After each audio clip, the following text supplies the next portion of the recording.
America में आजकल एक नारा बहुत ट्रेंड कर रहा है, नो किंग। आखिर इसका मतलब क्या है? क्या वहाँ कोई सच में राजा या तानाशाह बनने की कोशिश कर रहा है? नो किंग का सीधा सा मतलब है कि कोई भी इंसान, चाहे वो राष्ट्रपति ही क्यों ना हो, कानून के ऊपर नहीं हो सकता है। उसे कानून के अंदर ही रहना होगा।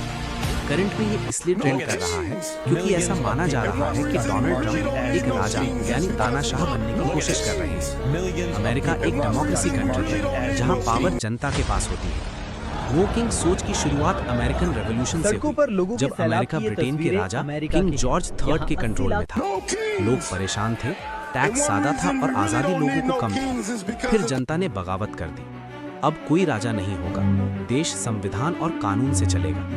अमेरिका के अंदर हाल के दिनों में डोनाल्ड ट्रंप को लेकर ये डिबेट चल रही है कि वे बहुत ज़्यादा पावर ले रहे हैं और खुद को कानून के ऊपर समझ रहे हैं। कुछ लोग मान रहे हैं कि उन्होंने सिस्टम को चैलेंज किया हुआ है। कुछ लोगों का कहना है कि ये लोकतंत्र के लिए खतरा है। असल में नो किंग एक पॉलिटिकल वर्ड नहीं है, बल्कि ये एक पावरफुल मैसेज है कि पावर किसी भी एक इंसान या नेता के हाथ में नहीं होनी चाहिए। क्योंकि अगर ऐसा हुआ तो वो ऐसा सिस्टम बन सकता है कि जहां सब कुछ एक ही इंसान डिसाइड करे।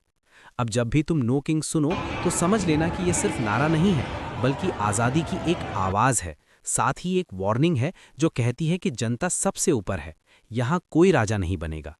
इसलिए अमेरिका में ये ट्रेंड चल रहा है डोनाल्ड ट्रंप को लेकर। अमेरिका के लगभग सभी राज्यों में जगह जगह प्रदर्शन जारी है। वो एक ही नारा, no king, no king, no king, only democracy.